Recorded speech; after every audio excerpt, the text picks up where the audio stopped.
우리 프란시스 셰퍼 사상 시리즈 오늘 절망선과 도약이라는 제목으로 함께 말씀을 나누도록 하겠습니다.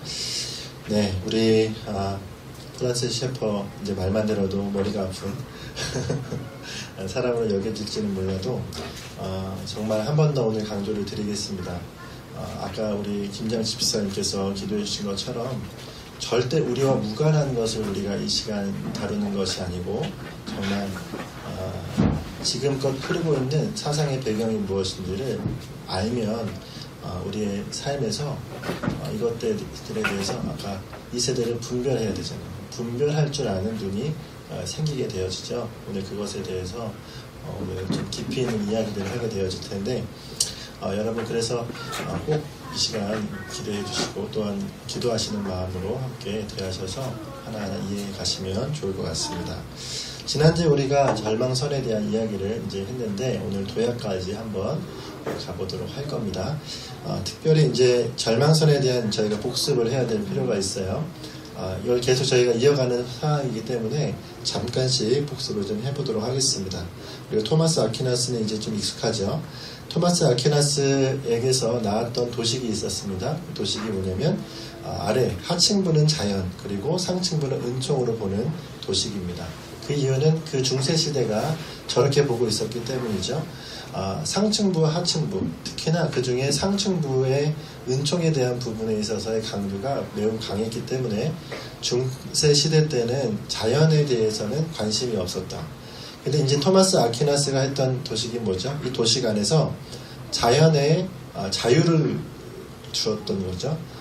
자연이라고 하는 그 밑에 있는 곳에 이성의 자유를 주었다라고 하는 것 지난주에 우리가 함께 이야기했었어요. 그렇게 해서 자유를 주었더니 어떻게 되었습니까? 네, 그 다음부터는 문화와 사회와 모든 전반에 걸쳐서 이 자연에 관련되어진 것, 이 땅에 관련되어진 것, 인간에 관련되어진 것이 모두 다 이제 우리 가운데 통용되고 허용되기 시작이 되어졌죠. 그렇게 허용되어지면서부터 은총에 대한 관심과 은총에 대한 또 사고가 사라지기 시작했어요. 이성이 참되지 은총의 개념이라고 하는 거룩에 대한 개념은 사실 비합리적이고 비이성적이다라는 생각들을 사람들이 가지기 시작했다라는 거예요. 그러니까 중세시대 때는 뭐 아무리 그 시대가 아무 시대였던 간에 정말로 중요한 건 그 비이성이라고 얘기하고 비합리라고 얘기하는 것이 지켜지는 시대였어요. 근데 그 시대가 지나가고 르네상스가 되어지면서 바뀌어진 것이 무엇이냐면 그때는 이제 이성적인 것이 중요한 것이 되고 비이성적이고 합리적이지 않은 것은 이제 아예 제거해버리는 시대가 되었습니다. 그래서 바뀐 것이 칸트의 시대까지 왔을 때는 자연이 그대로 있고 위에 있는 은총이라는 부분은 그 당시의 사람들은 거의 뭐 생각을 하지 않았기 때문에 그것이 삭제되고 거기에 자유라고 하는 개념이 들어와 있었다 이렇게 얘기를 했습니다. 이 자유라고 하는 개념도 역시나 우리가 무형의 그러니까 눈에 보이고 사실적인 어떤 우리 눈앞에 보이는 역사와 과학으로 실증할 수 있는 것을 자연이라고 한다면 우리의 마음속에 있는 어떤 자유를 갈망하는 마음, 인간의 어떠한 존엄성 이런 것들 같은 것도 마찬가지고요.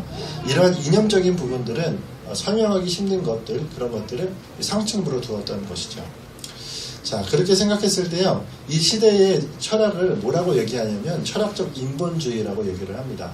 한번 좀 따라할게요. 철학적 인본주의. 자 철학적 인본주의라는 것이 무엇이냐면 철학적 인본주의는 인본주의라고 하는 이 사상이 르네상스를 통해서 꽃피우면서 쭉 이어왔잖아요. 근데 그 이어오는 사상에 철학적인 사람들의 사고가 어떠한 형식으로 나가고 있었는지에 대해서 얘기를 하고 있습니다. 이것에 대한 세 가지 요소가 있는데 좀 어렵게 느껴지실 수 있지만 이것을 저랑 같이 한번 넘어보셔야 돼요. 자 우선은 지난주에 저희가 합리주의라고 얘기했었던 것이 있어요. 자, 합리주의적이어야 한다라는 것이 첫 번째 요소이고 두 번째 요소는 합리적이어야 한다가 두 번째예요. 첫 번째랑 두 번째가 같은 말이 아닙니다. 그리고 세 번째는 이것이 통일된 지식의 영역에서 구축되어야 한다라고 얘기를 하는 거예요. 자, 어렵지만 한번 따라해 보겠습니다. 합리주의적이어야 한다라는 것은 무엇이냐면 그 당시에 있었던 합리주의라고 하는 그 철학적 사상에 대한 부분을 얘기하는 거예요. 자, 합리주의가 무엇이냐면 아까 우리가 봤던 이 도식에서 자, 이 밑에 있는 것이 개별자고 위에 있는 것이 보편자라고 얘기하는 거예요. 개별자는 인간에게서 추론되어 나오는 것이라고 얘기할 수 있겠고 자연 뭐 그런 것들 우리가 이미 알고 있죠. 세속에 관련된 부분들. 그리고 위에 있는 상층부에 있는 것을 보편자라고 얘기할 때 이 보편자라고 하는 개념은 뭐 하나님이나 영적인 것들 이러한 것들이 되어지잖아요. 자, 그러면 뭐라고 얘기하냐면 이렇게 얘기하는 거예요. 합리주의적인 사람들. 합리주의를 따르는 사람들은 개별자의 지식으로 보편자를 형성한다 라고 얘기하는 겁니다. 아, 하나님이라는 것은 개별자가 만들어 놓은 것이지 라고 하는 거예요. 이해가 되십니까?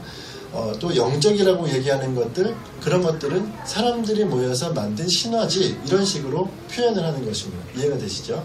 그러니까 합리주의에서 영적인 것들, 하나님에 관련된 것들이 다 개별자에게 있어서 해석이 되어진다라는 사상으로 가해지는 거예요. 합리주의가 그렇게 사상이 가해집니다. 자, 그리고 합리적이어야 한다라는 거는 합리성을 얘기하는 거예요. 합리성. 합리성은 뭐냐면 합리주의는 개별자가 보편자를 추구할 수 있다. 그러니까 개별자만 있으면 된다. 보편자는 필요 없다라는 뜻이잖아요. 개별자로 보편자를 모두 설명할 수 있다는 뜻인데 합리성이라는 것은 무엇이냐면 이게 합리적이냐라는 거예요. 합리와 비합리를 얘기하는 겁니다. 말 그대로 이렇게 얘기하면 됩니다. 여기서 말하고 있는 반정립이죠. A는 A이지 B가 아니다 라는 거예요. A는 A이지 B가 아니다. 자, 여기 있는 호빵은 호빵이지 호떡이 아니다. 이 얘기입니다. 맞죠? 너는 호빵이야. 이 얘기 하는 거야. 이게 합리적이라는 거잖아요. 그러니까 이 합리성 안에서 모든 것이 사유가 되어야 된다. 생각되어져야 된다는 거예요. 철학은 이걸 뛰어넘으면 안 된다는 겁니다. 자, 그래서 합리주의적이어야 되고 합리성이어야 한다라는 거가 바탕이 되어진 상태에서 지금까지 모든 철학자들이 철학을 한 거예요. 아퀴나스도 그랬고요. 그 전에 아리스토텔레스, 플라톤도 마찬가지고 다 합리주의와 합리성이 포함되어져 있는 상황에서 쭉 거쳐와서 지금 칸트에까지 온 겁니다. 근데 이렇게 칸트에까지 왔는데 어떻게 생각되어져요? 아, 합리주의와 합리성이 같이 가는 것은 불가능하구나라는 막다른 길에 이제 오게 되어진 거예요. 인류사에 있어서 이런 막다른 길에 온 적이 한 번도 없습니다. 계속 사유하고 이것에 대입했다가 저것에 대입하고 하다가 칸트에 와서 이제 그것에 대한 막다른 길에 온 거예요. 아, 이게 가능하지 않구나가 되어진 겁니다. 그래서요, 철학적 인본주의에서는요, 통일된 지식의 영역을 구축할 수 있다. 그러니까 개별자가 보편자에 있는 것들을 통일하는 지식으로서 구축할 수 있다고 얘기했어요. 이것에 대해서 희망했다는 뜻입니다. 자, 그렇게 얘기했었는데 이것이 된다 안 된다요? 안 되는 것이라는 것을 발견하게 되어진 겁니다. 네, 더 쉽게 설명하기가 힘들어요. 여기까지만 해서 설명을 드리고 넘어가도록 하겠습니다. 자, 그렇게 생각했을 때요, 철학적 인본주의의 한계가 발생을 하게 돼요. 위에 있는 걸 한번 읽어볼게요. 시작.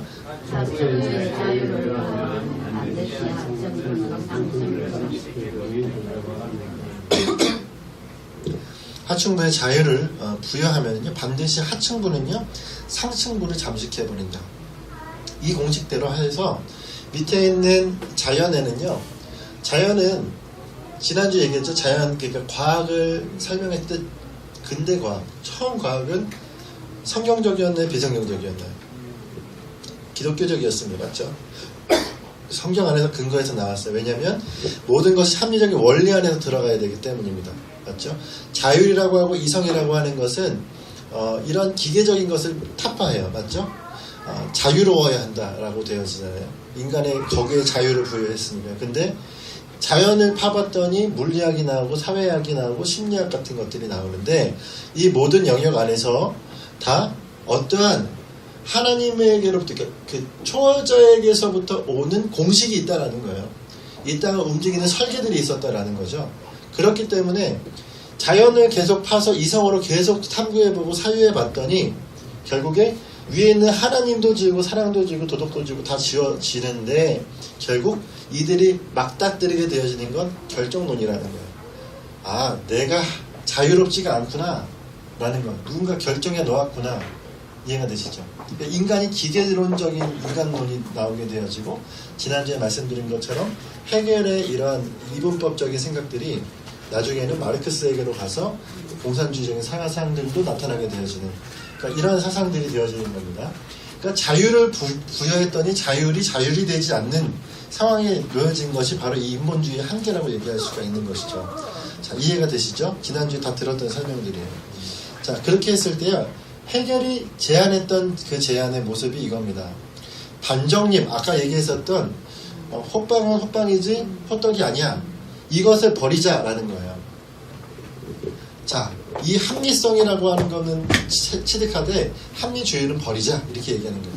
합리성을 찾고 합리주의는 버리자. 자, 그렇게 해서요. 반정립에 대한 사상은 버리고 거기에 우리가 이렇게 다시 한번 생각해 보자라고 한 것이 바로 정립 반정립. 이걸 정반합이라고 얘기합니다. 정과 긍정과 반, 부정을 합한 거죠. 그러면 생성이 된다라는 겁니다. 지난주에 그래서 이렇게 설명했었죠. 이 컵은 둥글다. 컵은 둥글다의 반대는 컵은 둥글지 않다. 그래서 컵이 둥글다와 컵이 둥글지 않다를 더했더니 생성이 됐어요. 뭐가 생성이 됐어요? 컵은 원통형이다. 이러한 개념으로 가자라는 거예요.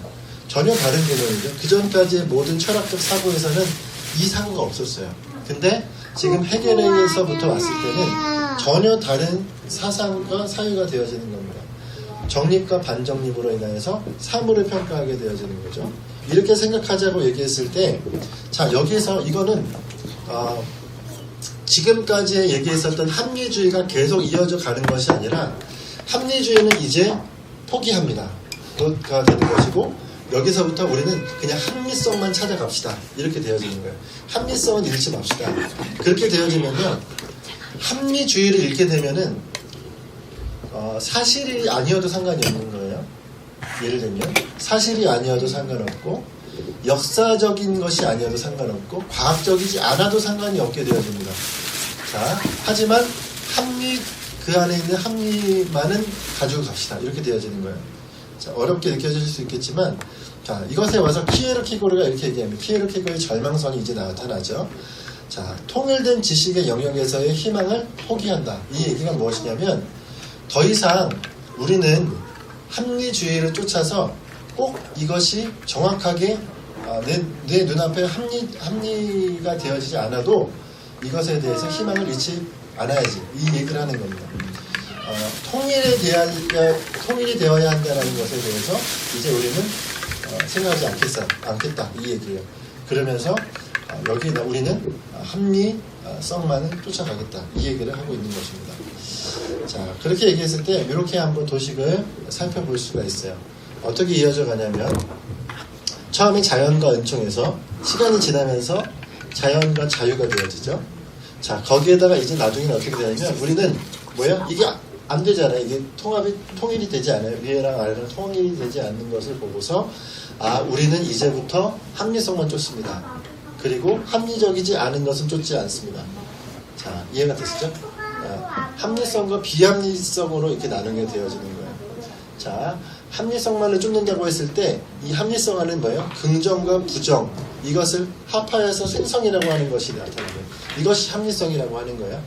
그러니까 이 합리성이라고 하는 것이 달라진 거죠. 그 전에 합리는 뭐냐면 여기는 자연이라고 하는 합리에 있어서는 뭐예요? 이거는 그냥 눈에 보이고 정확하고 팩트여야 되고 과학적이어야 되고 딱 떨어져야 되는 것이 자연이었는데 합리성은 뭐예요? 여기에 그렇지 않아도 되는 게 포함이 됐죠. 이해가 되셔요? 그래서 합리와 비합리가 합하여져서 생성이 되어진 것이 합리성인 거예요. A와 A-가 합하여져서 생성이 되어진 거죠. 자, 그것이 합리성이고 자, 이것이 되어지는 상태에서 사고하게 되어지는 거죠. 그러면 그 위에 비합리는 무엇이 올라올까요? 비합리로 신앙이라는 것을 올려놓는 것이죠. 자, 여기까지 설명을 하고 이제 더 큰 그래프를 한번 보도록 하겠습니다. 그래서 사람들의 사고방식이 변하기 시작을 했어요. 어떻게 사고방식이 변했냐면 자, 아까 봤었던 세 가지의 흐름상 철학에서부터 칸트까지 내려오는 그 사상들이 쭉 이어져 왔죠. 자연의 은총, 자연의 자유, 그 다음에 합리성에서 신앙으로 쭉 내려왔을 때 헤겔에 왔을 때 여기서 우리가 뭘 발견해요? 우리는 이 합리적인 철학으로는 희망을 발견할 수가 없다. 통일할 수 없다. 이성으로는 통일할 수 없다고 이게 되어지니까 그러면 우리가 합리주의를 버리고 합리성만을 취하자 해서 그 합리성을 가지고 만든 것이 이제 도약이라고 할 수 있는 것이겠죠. 키에르케고르에게 있어서 이것이 맞습니다. 키에르케고르는요, 그래서 우리가 그러면 합리주의를 버리자, 포기하자, 통일되는 지식을 버리자 이렇게 얘기를 했어요. 그리고 나서 키에르케고르가 얘기한 것이 뭐냐면 신앙의 도약이라는 것을 얘기합니다. 신앙의 도약.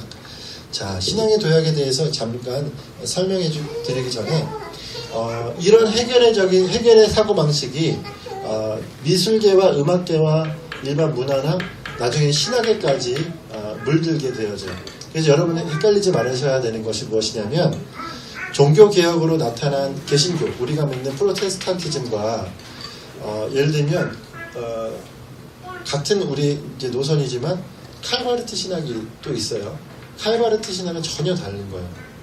칼바르트 신학은 무엇이냐면 신정통주의라고 얘기해요. 그러니까 정통주의를 우리가 믿는 우리라고 하면 칼바르트는 신정통주의라고 해서 여기에서 나타난 겁니다. 이해가 돼요? 자, 종교개혁은 지금 어디 있어요? 여기 이것과 상관없어요. 지금 종교개혁은 이것과 상관없어요. 자, 여기에 있는 이 흐름상 종교개혁은 가지 않아요. 너무도 특징적이고 특별하게 종교개혁은 따로 움직입니다. 종교개혁은 이건 르네상스의 지금 사고방식이잖아요. 이 전체가 우리가 본 게 르네상스의 사고방식과 전혀 다른 사고방식이 여기 있어요. 이게 뭐예요? 종교개혁이에요. 종교개혁의 이 사고방식을 우리가 설명한 것이 아니라 복잡하게 우리가 설명한 게 우리 사고가 설명할 수 있는 최대치를 설명을 한 거죠. 어떻게 보면 철학을 얘기하는 거니까. 요 사고방식과 전혀 다른 사고방식이 여기 있어요. 자, 이걸 나중에 얘기를 꺼내고 그러면 칼바르트 신학은 여기 있습니다. 그러니까 이것과 종교개혁적인 신학, 프로테스탄티즘과는 전혀 다른 거예요. 이해가 되시죠? 자, 칼바르트 신학을 하는 곳이 어딜까요? 예. 대한예수교 장로의 합동 측 말고 통합 측이 칼바르트 신학을 따라가요. 저기 장신. 이해가 되시죠? 전혀 다른 신학이에요, 사실은요. 신학적으로 봤을 때는요. 예. 하지만 뭐 그렇다고 그걸 다 매도할 필요는 없습니다. 그들도 뭔가 신을 찾아가고 하나님을 찾아가려는 노력 안에서 나중에 칼바르트 신학에 대한 이제 필요성 그 부분이 나타나요. 그래서 굉장히 하나님 중심적인 신학을 하거든요. 그건 왜냐하면 도약 때문에 그래요. 도약. 지금부터 볼 도약이라고 하는 걸 제가 나타나게 해드릴 텐데, 자, 새로운 사고방식의 확장이 있습니다. 어떻게 확장이 되느냐면 여기서 종교개혁 얘기가 좀 나옵니다. 자, 지리적으로요. 이러한 사상이 르네상스를 쫓아서 독일에서 네덜란드, 스위스, 영국, 미국으로 쭉 이 사상들이 퍼져나가요. 그 퍼져나가는 그 지형적인 요소들이 알겠죠? 그러니까 서유럽의 중심부에서 영국을 쫓아서 영국에서 미국으로 이렇게 터져나갑니다. 이것과 같이요, 진화론도 그렇게 퍼져나가는 걸 보이시죠? 영국이, 유럽이 먼저 진화론에 물든 이후에 그 다음에 미국으로 건너가는 것처럼 모든 사상들이 그렇게 좀 가는 경향이 있어요. 동일하게 이러한 지리적으로 그렇게 퍼져나가는 것처럼 이 새로운 사고방식 뭔지 아시죠? 해결의 그 사고방식 그리고 그 이후의 사고방식을 얘기하는 겁니다. 그리고 계층적으로도요. 자, 계층적으로는 이렇게 나타납니다. 먼저 지성인들, 철학을 사고할 수 있을 만한 지성을 가진 자들이 먼저 사고하겠죠. 그리고 나서 이 당시만 해도 신문이 있고 대중 매체들이 있어요. 1800년도거든요. 이제 1800년도에 와서 사람들이 대중 매체라고 하는 것들이 유럽에는 이미 있었기 때문에 이걸 보면서 노동계층의 노동자들이 이 사고를 배웁니다. 자, 그게 무엇이냐면 대중 매체를 통해서 노동자들이 해결적인 사상을 배우고 그런 사상을 점점 배워가는 인본주의적인 생각들을 노동자 계층이 가지고 있는 거예요. 자, 그리고 여기서 지금 누가 빠졌을까요? 그러면 중산층이 빠졌어요. 중산층은 그러면 어디 갔을까요? 중산층이 이것과 전혀 별개란 얘기예요. 당시에 유럽의 중산층은요, 사고방식에 접촉이 없었습니다. 그들이 뭐냐면 종교개혁의 산물이었기 때문에 그래요. 이건 제가 얘기하는 게 아니라 책 안에 쓴 걸 그대로 인용해 드린 겁니다. 자, 유럽의 사고방식 안에서 유럽에 있었던 중산층, 그러니까 그들이 생산을 하고 그들 안에 있는 이제 재력이 모아지고 그래서 자기들만의 독창적인 이런 자유를 이제 누리게 되어지는 그 사람들이에요. 시민이라고 할 수 있는 이 사람들이 중산층인데 그들은요 여기 있는 이 사고와 전혀 상관없이 종교 개혁의 생각으로 사상을 가지고 가는 거예요. 이 당시에 있었던 중요한 그런 이슈가 무엇이냐면 부모는 중산층이니까 부모는 기독교적으로 생각해요. 하나님의 말씀에 대해서 종교개혁적인 프로테스탄티즘적인 생각을 하는데 자녀들은 새로운 사고방식을 받은 거예요. 새로운 사고방식을. 그러니까 이 새로운 사고방식을 자녀들이 받으니까 어떤 결과가 일어나냐면 뭐 학교나 이런 교육에서 이런 교육들을 받으니까요. 부모가 생각하는 사고와 아이들이 생각하는 사고방식이 전혀 달라지는 겁니다. 근데 여러분 이 일이 지금 어디서 일어나고 있어요? 우리나라에서 지금 일어나고 있어요.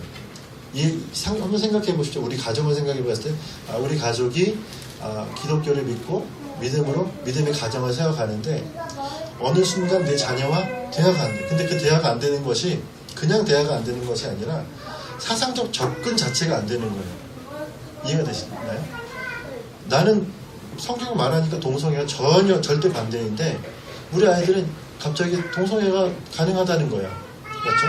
그러면서 동성애를 가능하다고 얘기하는 그 논리가 걔는 나름대로 논리가 또 있어요. 근데 그 논리가 어디에? 인본주의적인, 인문학적인 논리를 가지고 동성애가 가능하다고 여기며 살아가고 있어요. 그러니까 부모의 세대와 자녀의 세대가 전혀 다른 사상을 가지고 살아가게 되어지는 이 시대가 지금 유럽에선 이미 1800년대에 왔고요. 그리고 미국에선 1900년 초에 왔고요. 그 다음에 우리나라는 이제 왔어요. 이제 한 2000년 초반부터 지금까지 이어지면서 계속 이러한 시간들이 오고 있는 것이죠. 자, 분야별로 있어서는 아까 말씀드린 대로 철학, 미술, 음악, 일반 문학, 그다음에 신학으로 쭉 내려가는 이러한 세상들의 흐름 가운데 마지막에는 칼바르트의 신학이 여기서 나타난다 이렇게 얘기할 수 있습니다. 자, 우리가 쉽게 몇 가지 사례를 한번 보면 좋을 것 같아요. 자, 이 아까 도식인데요. 우리가 이렇게 설명할 수 있습니다. 우리가 그냥 쉽게 이 도식을 계속적으로 보고 있으니까 밑에는 이제 뭔지 아시겠죠? 개별자들, 밑에는 자연, 뭐 이런 것들, 그리고 위에는 뭐예요? 보편자들, 뭐 하나님, 뭐 이런 사상들, 뭐 그러니까 희망, 뭐 이런 것들 되겠죠. 그러니까 이거를 또 다른 도표로 그걸 다른 말로 바꾸어 보면은 쉽게 말해서 다른 말로 바꾸면 모든 합리성을 밑에다 두는 거예요. 모든 합리성이라고 하는 것은 나중에 어떻게 돼요? 비관론이 되어지죠. 왜 비관론이 되어질까요? 합리성을 다 합쳐봤더니 뭐가 되어져요? 안 되는구나. 다 되어지잖아요. 비관론이에요. 기계적이 되어졌구나. 안 되는구나. 이렇게 되어지니까 그런 판단에서 절망 가운데 가게 되어지고 자, 그러면 여기 위에 있는 상층들은요. 비합리적인데도 불구하고 비합리적인 것이 뭐예요? 낙관론이죠. 낙관적이에요. 그러니까 하나님에게 있어서는 답이 있잖아요. 그런 낙관이 있으니까 거기에 희망이 있다라는 거예요. 그러니까 밑에는 절망이고 위에는 희망이라서 사람들이 이 모든 합리성으로 찾아서 도약을 하려고 합니다. 도약을. 자, 사람들이 신앙과 같이 낙관론 위에 있는 이 희망적인 비합리적인 부분들을 다 배제하고 있지만 여기에서 찾을 수 없는 것을 찾으려면은 희망을 위에서 찾아야 되기 때문에 계속 사람들이 도약을 하려고 하는 거예요. 도약을. 자, 예를 들면 그럼 나중에 얘기해서 칼바르트에 대한 얘기를 조금 이제 분위기를 환기시키기 위해서 얘기를 먼저 드리면 칼바르트의 신앙은 뭐냐면 절망이죠. 그러니까 우선은 성경이라고 하는 것이요. 기본적으로 팩트가 아니어도 상관없다 라는 생각을 깔고 있어요. 물론 팩트가 있겠지만 오류가 있어도 상관없다. 그 이유는 그들이 가지고 있었던 합리주의를 버렸기 때문에 그런 거예요. 합리주의는 뭐죠? A는 A지 B가 아니다. 맞죠? A는 A지 A 다시가 아니다. 이것을 얘기할 때 이것을 버렸으니까 성경은 성경이 아니어도 상관없어요. 가 되는 겁니다. 성경대로의 가치와 권위를 잃어버려도 상관없어. 성경이면 성경이면 돼. 그냥 여기 이것만 되는 거예요. 그렇게 생각하는 기본적인 생각을 탑재해서 그들이 절대적인 성경의 권위 안에서 생각하지 않고 그 이성적인 사고 안에서 생각을 하게 되어지죠. 그렇게 했을 때 합리성 안에서 찾을 수 없는 것을 비합리성, 희망이라고 할 수 있는 비합리성에서 찾으려고 하는데 이 비합리성인 하나님께로 나가는 이 단절된 이 장벽을 어떻게 무너뜨릴 수 있느냐? 바로 여기에 그리스도가 나타나는 거예요. 그리스도로 넘어설 수 있다. 이 장벽을 넘어설 수 있는 건 그리스도. 그래서 칼바르트 신학은 그리스도 중심 사상이라고 얘기해요. 왜냐하면 넘어설 수 없는 이 장벽을 그리스도로 넘어갈 수 있다라고 얘기하고 있기 때문에 그런 거죠. 자, 그런 의미에서 그런 것을 생각했을 때 이것이 이제 지금 이제 실존주의적인 사상이다 이렇게 우리가 얘기를 하는데요. 먼저 세속적인 실존주의에 대해서 한번 좀 먼저 살펴보면 좋겠습니다. 자, 세속적인 실존주의 몇 가지만 얘기해 볼게요. 장폴 사르트르라는 사람이 있어요. 이 샤르트르라고 하는 사람은 철학자 중에서 이런 이제 그 당시 이 생각들을 가지고 이렇게 정리를 했습니다. 쉽게 얘기해서 지금 그 해결적인 사고방식의 세상들에 대해서 철학들이 어떻게 대입했는지를 보는 거예요. 자, 샤르테르는 뭐라고 얘기하냐면 합리성에서 비합리성으로 가기 위해서 이 도약을 하기 위해서 무엇이 필요하냐? 의지가 필요하다 이렇게 얘기합니다. 의지가. 자, 예를 들면 그런 비가 오는 날에 책에 있는 걸 인용하는 겁니다. 비가 오는 날에 차를 타고 가다가 어느 한 지점에 왔는데 사람이 한 명 서 있어요. 비 맞고 서 있습니다. 그 상황 속에서 이 사람이 그 사람을 태워서 그 이제 비를 맞지 않도록 해줬어요. 자, 이 상황이 딱 놓여 있다고 생각했을 때 이 샤르트르는 뭐라고 얘기하냐면 여기에 있는 모든 사고들, 모든 상황들은 다 부조리하다라고 얘기해요. 우선은 절망을 얘기하는 겁니다. 밑에 있는 합리적으로 절망적인 상황이다.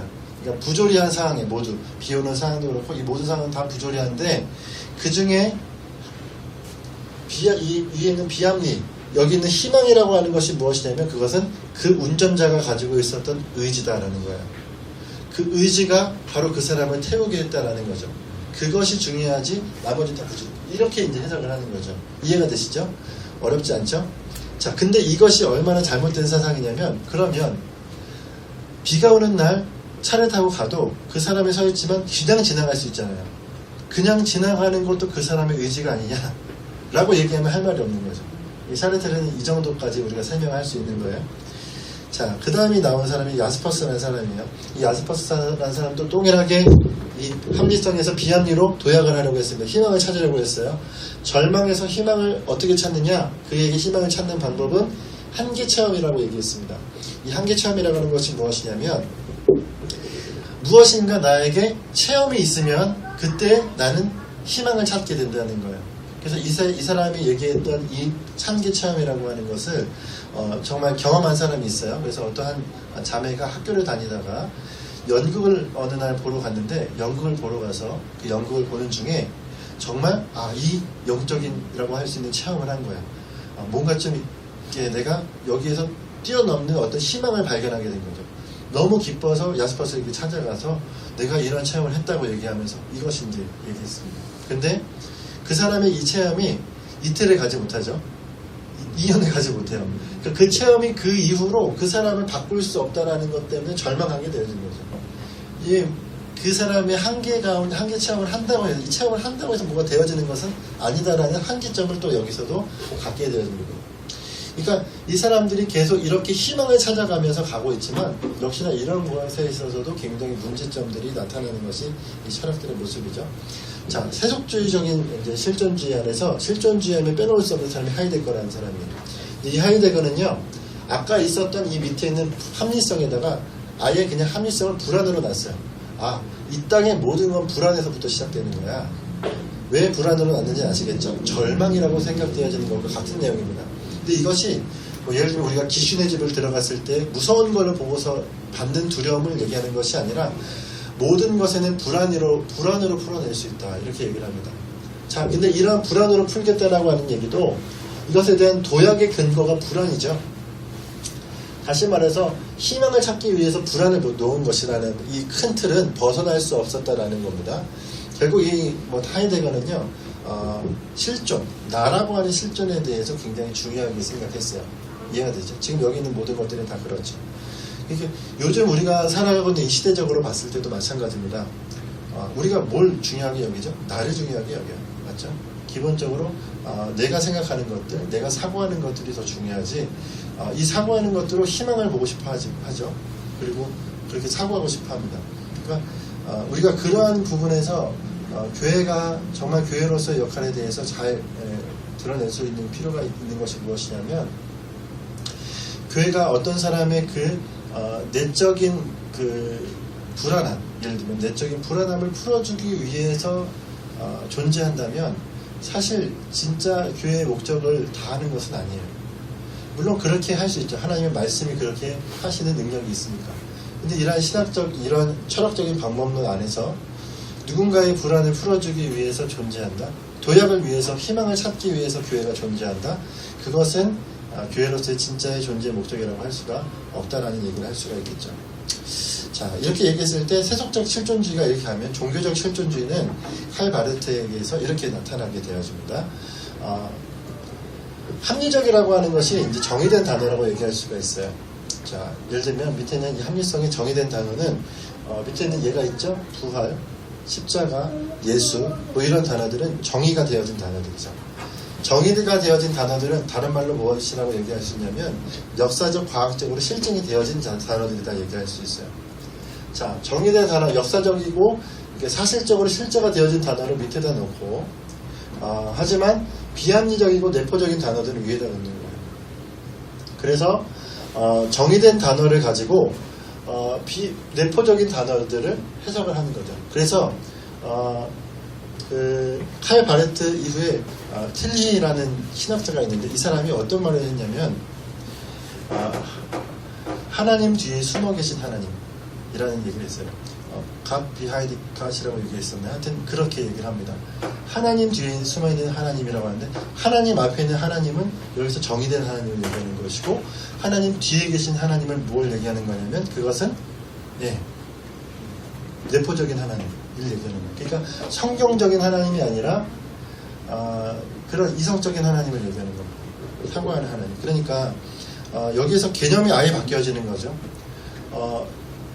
이런 사상을 가지고 그 설교를 하시고 그런 분들은 또 다 그러한 모습들 가운데 있다라고 얘기할 수가 있는 것이죠.